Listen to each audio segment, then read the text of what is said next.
सलामकुम। तो हम कुछ क्वेश्चंस करते हैं स्टैटिस्टिक्स से, ओ लेवल्स आईजीसीएसई मैथ्स में। तो स्टार्ट करते हैं। तो ये क्वेश्चन देखो, इसमें कह रहा है कि Ben walks for exercise, the scatter diagram shows the distance for 10 walks and the time each walk takes. Write down the type of correlation that the scatter diagram shows. अब देखो आपके पास ये है स्कैटर डायग्राम, शो की भी है उसने बनाकर। सही है। अब देखो ये जो पॉइंट्स है, ये सारे पॉइंट्स हैं, इनसे क्या लग रहा है कि इस स्कैटर डायग्राम में कौन सा टाइप ऑफ कोरिलेशन है। तो ऑब्वियसली ये एक, इसका आंसर होगा पॉजिटिव कोरिलेशन। पॉजिटिव कोरिलेशन है ना, क्योंकि ये यू मूव कर रहा है इस तरफ, है ना, यू मूव कर रहा है ना।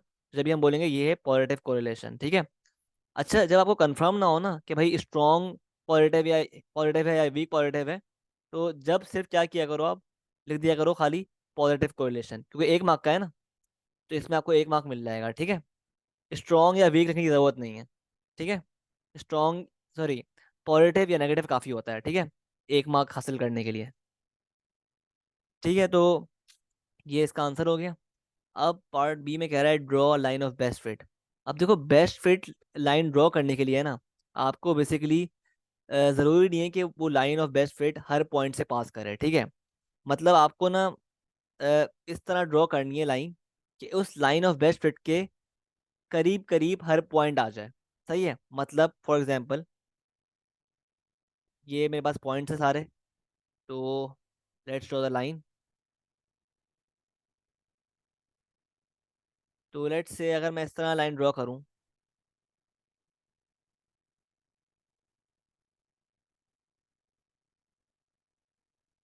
इस तरह,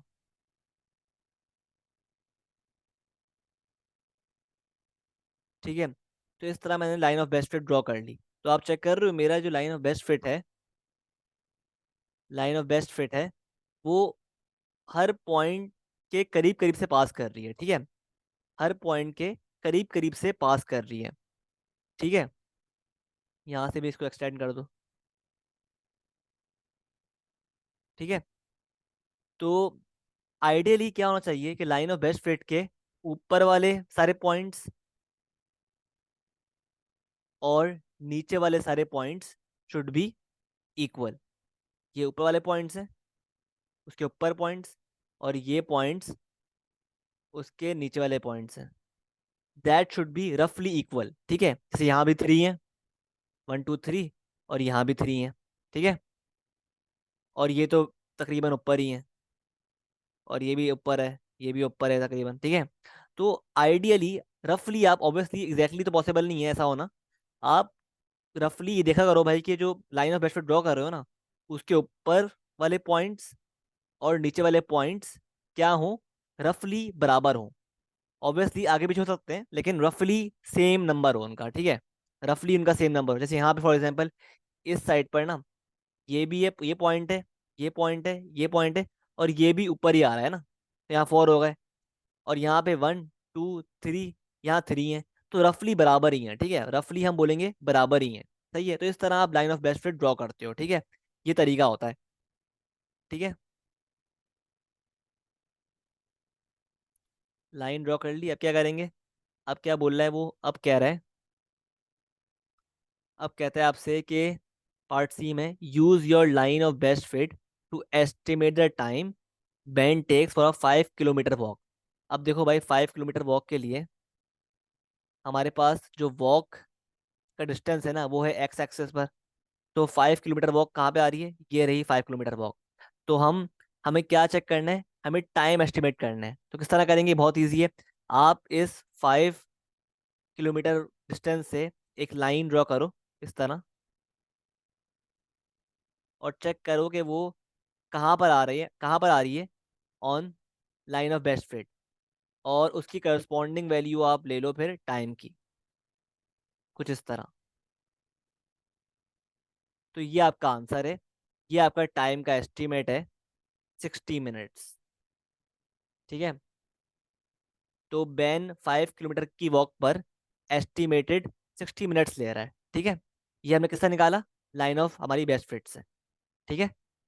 तो इस टाइप के क्वेश्चन आते हैं regarding the scatter diagram in stats questions, ठीक है। आई होप क्लियर है।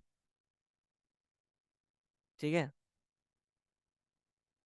अब ये क्वेश्चन देखो, ये भी उस टाइप का ही है। इसमें भी आपको पहले जो पॉइंट्स कुछ मार्क किए हुए हैं, ये पॉइंट्स मार्क किए हुए हैं, और बाकी ये पॉइंट्स आपको देखकर मार्क करने।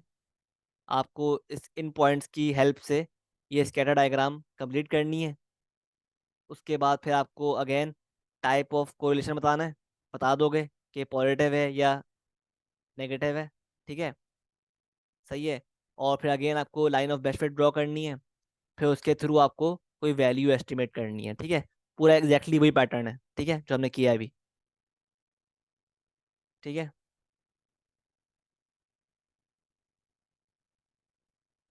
अब ये सवाल देखो, इसमें आपसे बोल रहा है कि the scatter diagram shows the marks that 12 students each obtained in test A and test B.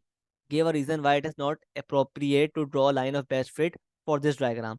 तो जाहिर सी बात है भाई, आपको देखो इस डायग्राम में पॉइंट्स बहुत ही स्कैटर्ड है, बहुत ही कोई स्कैटर्ड पॉइंट्स हैं। ठीक है। कोई एक जनरल पैटर्न हमें दिख नहीं रहा पॉइंट्स के दरमियान। सही है। तो हम बोलेंगे भाई there is no general pattern, the points are broadly scattered. इसकी वजह से it is not possible for us to make a line of best fit. ठीक है। तो ये इसका आंसर है। अच्छा, आगे बढ़ते हैं। अब ये देखो भाई, ये सवाल हैं कुछ मीन, मीडियन और मोड के। Bags of sweets are packed into boxes, a box is opened and the number of sweets in each bag is counted. ठीक है। The results are shown in the below, in the table, sorry. तो अब देखो number of sweets है। ठीक है। और ये हमारे पास क्या है, फ्रीक्वेंसी है, यानी नंबर ऑफ बैग्स। ठीक है। मतलब 12 बैग्स में स्वीट्स कितनी थी, 11। ठीक है।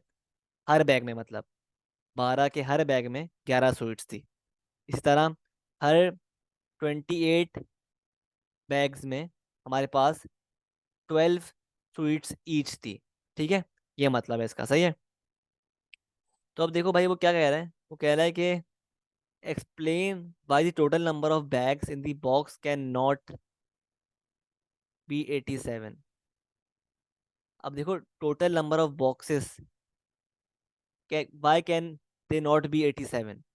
तो ऑब्वियसली अगर हम इन सबको प्लस करें नंबर ऑफ बैग्स को, तो हमारे पास क्या आंसर आ रहा है, 12 प्लस 28 प्लस 39, और आर तो अननोन है, छोड़ दो उसको, +9, क्या बन रहा है, 88 बन रहा है। तो हमारे पास कम से कम भी नंबर ऑफ बैग्स कितने आ रहे हैं, 88, कम से कम भी। आर को हटाकर, आर को हटा के भी कितने आ रहे हैं बैग्स, 88। तो हम ये बोलेंगे भाई मिनिमम बैग्स जो हैं वो 88 से बड़े हैं, नंबर ऑफ बैग्स जो हैं वो 88 से ज्यादा हैं। तो that is why bags can not be 87। सही है। अब पार्ट बी में क्या बोल रहा है, पार्ट टू में बोल रहा है आपसे कि the mean number of sweets per bag in this box is 12.8। ठीक है। The mean number of sweets per bag in the box is 12.8, find the value of P. Find the value of P. किस तरह निकालेंगे value of P, देख लेते हैं। अच्छा, यहाँ पे जो है ना ये पी नहीं होगा, ये मेरे ख्याल से आर होगा, क्योंकि अननोन क्या है, आर है ना, पी थोड़ी है। तो यहाँ पर जो है आप चेंज कर लो, ये कह रहा है find the value of r. सही है। तो किस तरह निकालेंगे, उसने मीन दिया हुआ है हमें, हमें पता है भाई, हमने पढ़ा है वीडियोस में कि ग्रुप डेटा अगर आपके पास हो तो उसका मीन का फॉर्मूला क्या होता है, mean is equal to sum of F x upon sum of f. तो आप पहले सम ऑफ एफ एक्स निकाल लो। क्या आ गया, 11 × 12 plus 12 × 28 plus 13 × 39 plus 14 × R plus 15 × 9। तो क्या आ गया ये, 11 × 12 प्लस 12 × 28 प्लस 13 × 39 प्लस फिफ प्लस 14R प्लस 15 × 9। 15 × 9 क्या आ गया? क्या आ गया आपके पास? ये आ गया 110110 प्लस 14R, ठीक है, अपॉन सम ऑफ फ्रीक्वेंसी क्या हो जाएगी? सम ऑफ फ्रीक्वेंसी है, सम ऑफ फ्रीक्वेंसी है हमारे पास 12 प्लस 28 प्लस 39 प्लस 9 क्या आ रहा है? 88 प्लस आर। और आपको मीन दिया हुआ है। मीन क्या दिया हुआ है? मीन यानी एक्स बार दिया हुआ है आपको 12.8। तो ये आपके पास एक इक्वेशन बन गई है, सॉल्व कर लो फॉर आर। तो ये हो गया 12.8 into 88 plus r is equal to 1110 plus 14R। तो 12.8 इंटू 88 आ रहा है हमारे पास 1126.4 plus 12.8R is equal to 1110 plus 14R, ठीक है। तो ये हो गया आपके पास 1126.4 minus 1110 is equal to 14R minus 12.8R। 1126.4 minus 1110 16.4 is equal to 14 minus 12.8 1.2R, सही है। तो R मेरे पास क्या आ गया? 16.4 डिवाइड बाय 1.2। तो R मेरे पास क्या आ गया? 16.4 डिवाइड बाय 1.2, 13.67। लेकिन मेरे ख्याल से R जो है वो आना चाहिए था होल नंबर। तो लेट्स सी, कोई गलती तो नहीं की सॉल्व करने में?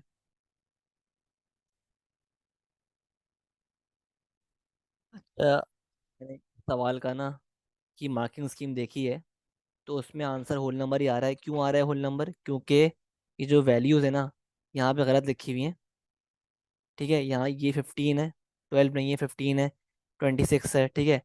तो ये इस तरह वैल्यूज़ ना आगे पीछे हुई हुई हैं, ठीक है, इस क्वेश्चन में, सही है। तो वैसे सॉल्व इस तरह ही होगा। हम सॉल्व इस फॉर्मूले के थ्रू ही करेंगे, और इस तरह ही करेंगे कि पहले हम इन दोनों को मल्टीप्लाई करेंगे, फिर इसको ऐड करेंगे, इसको मल्टीप्लाई करेंगे, इसमें ऐड करेंगे, अपॉन, फिर अपॉन कर देंगे सम ऑफ फ्रीक्वेंसी। उससे हमारे पास क्या आ जाएगा? मीन। और मीन दिया हुआ है तो हम उससे आर निकाल लेंगे, ठीक है। ठीक है, आर निकाल लेंगे, सही है। लेकिन क्योंकि यहाँ पर वैल्यूज आगे पीछे हुई हुई हैं, सही नहीं दी हुई, तो जब ये आंसर जो आ रहा है पॉइंट्स में आ रहा है, जबकि रियल में आंसर आना चाहिए होल नंबर में, क्योंकि बाकी सारे भी होल नंबर में है ना, खुद देख लो आप, बाकी सारे भी होल नंबर में। तो आर सिर्फ पॉइंट्स में क्यों आ रहा है? ठीक है। तो तरीकेकार यही है, मेथडोलॉजी यही होगी, सही है, कि हम ये फॉर्मूला अप्लाई करेंगे, sum of F x upon sum of F, ठीक है। आई होप क्लियर है। सही है। अच्छा, अब ये सवाल देखो, ये सवाल क्वेश्चन नंबर 2, ठीक है। इसमें आपको ना एक ग्रुप डेटा दिया हुआ है विथ क्लास इंटरवल्स, ठीक है। तो इसमें आप क्या करोगे? इसमें आप ना इस तरह कॉलम बनाओगे, कॉलम बनाओगे, ठीक है। अब एक कॉलम होगा एक्स का, और एक कॉलम होगा, एक कॉलम होगा एफ का, ठीक है। अब एक्स कहाँ से आएगा? यहाँ पे तो क्लासेस दी हुई हैं, एक्स किस तरह आएगा? तो मैंने आपको बताया था वीडियोस में कि अगर आपको एक्स निकालना है ना, यहाँ पे बेसिकली आता है मिड वैल्यू एक्स। मतलब क्या है कि आप क्लास इंटरवल का लोएस्ट पॉइंट और हाईएस्ट पॉइंट लेके उनका एवरेज ले लोगे। मतलब अगर मैं इसकी बात करूं, तो इसका एक्स क्या हो जाएगा? 0 + 30 डिवाइड बाई 2, 15 आ जाएगा। तो एक्स क्या आ गया? 15 यहाँ पर। इसकी बात करें तो 30 + 40 क्या हो रहा है? 70 डिवाइड बाई 2, 35 आ गया, सही है। अगर बात करें 40 और 50 की बात करें, 40 + 50 क्या होता है? 90, डिवाइड बाई 2, 45 आ गया इसका। ठीक है, चेक कर रहे हो? अगर हम बात करें इस क्लास इंटरवल की, तो 50 + 60, 110, 55 आ गया। सही है। अगर इसकी बात करें, 60 + 90, तो इसका आ रहा है मिड वैल्यू एक्स 75। अब हम वंस हमारे पास ये एक्स की वैल्यूज आ गई, अब हम इसको इग्नोर कर देंगे। ठीक है, अब इसको लेंगे। ठीक है, अब अगेन हमारे पास ये एक्स है और ये एफ है, तो अप्लाई कर दो फॉर्मूला। मीन निकालना है ना? क्या निकालना है आपको? मीन निकालना है। तो क्या करो, अप्लाई कर दो formula, sum of F x upon sum of F. ठीक है, और निकाल दो मीन। सही है। ठीक है, तो मीन आप खुद निकाल लेना सर। ठीक है। अच्छा, अब ये पार्ट क्वेश्चन 3 देखते हैं। इसमें कह रहा है Shazia records the temperature in degree Celsius for 1 week. अब खुद देखो भाई, ये जो डेटा है ना, ये दिया हुआ है आपको, ये पूरा अनग्रुप्ड डेटा दिया हुआ है। ठीक है, फॉर 1 वीक। सही है। Find the median. अब देखो, मीडियन के लिए हमने पढ़ा था कि ये मैंडेटरी है कि अगर अनग्रुप डेटा हो या ग्रुप डेटा भी हो, तो आपके पास data should be in a sequence ascending order, छोटे से बड़ा।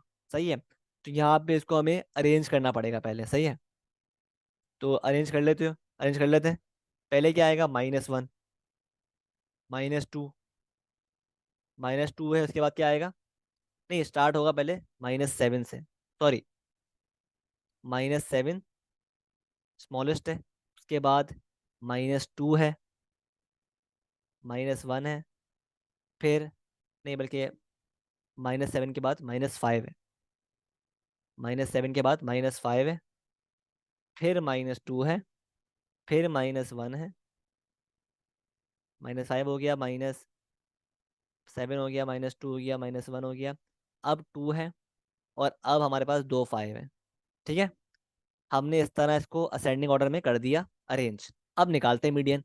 मीडियन के लिए हमने पढ़ा था कि फॉर मीडियन हम क्या करते हैं, हम एक फॉर्मूला अप्लाई करते हैं। हम फॉर्मूला अप्लाई करते हैं, इसको बोलते हैं n+1/2th टर्म।